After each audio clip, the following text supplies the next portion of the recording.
اعوذ باللہ من الشیطان الرجیم بسم اللہ الرحمن الرحیم والسارق والسارقۃ فاقطعوا ایدیہما، اور چوری خواہ مرد کرے خواہ چوری کرنے والی عورت ہو، ان دونوں کا ہاتھ کاٹ دو، ایک ایک ہاتھ، ایدیہما ان کے ایک ایک ہاتھ کاٹ دو، جزاء بما کسبا، یہ بدلہ ہے ان کے کرتوت کا، نکالا من اللہ، اور یہ عبرتناک سزا ہے اللہ کی طرف سے۔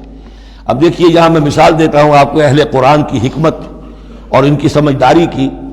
غلام احمد پرویز صاحب کہتے ہیں کہ یہ جو ہے کہ ہاتھ کاٹ دو چور کا، اس کا مطلب ہے ایسا نظام بنا دو کہ چوری کی ضرورت ہی نہ پڑے۔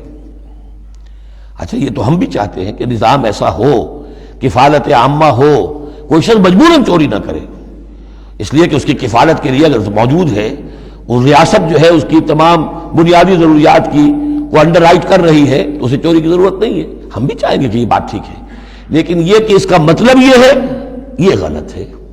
لیکن قرآن کس طرح اپنی حفاظت کرتا ہے؟ ایسے نظام کا قائم کرنا عبرت ہوگی، ایسا نظام کا قائم کرنا ان کے کرتوتوں کی سزا ہوگی۔ قرآن مجید پر اس قسم کا باطل جو ہے حملہ آور نہیں ہو سکتا۔ دو الفاظ، فاقطعوا ایدیہما ان کے ہاتھ کاٹ دو، جزاء بما کسبا جو کمائی انہوں نے کی ہے اس کا بدلہ۔ اچھا جو کمائی انہوں نے کی اس کا بدلہ یہ ہے کہ اچھا نظام قائم کرو۔ نکالن، نکال کہتے ہیں کہ عبرتناک سزا، نکالن من اللہ، اللہ کی طرف سے عبرت کے لیے۔ اور یہ اسلام کے اندر جو تعزیرات ہیں اور حدود ہیں اور سزائیں ہیں، ان کے لیے لفظ نکال بہت اہم ہے۔ عبرتناک سزا، اگرچہ شہادت کا قانون بڑا سخت رکھا ہے، شبہ ہو تو ملزم کو چھوڑنے کی ہدایت ہے۔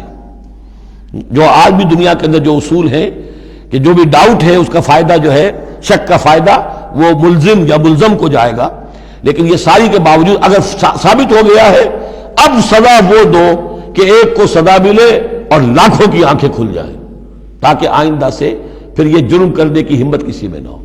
یہ جو ڈیٹرنس ہے، اس طرح کی سزائیں کہ جن سے برائی جو ہے اس کو استحصال معاشرے سے کیا جا سکے، یہی واحد ذریعہ ہے۔ ورنہ دنیا میں امریکہ جیسی کلچر سوسائٹی کے اندر بھی موسٹ ہینس کرائم موجود ہے، بڑا ہی گھناؤنا جرم موجود ہے، اس لیے کہ اس قسم کی سزائیں ہیں ہی نہیں۔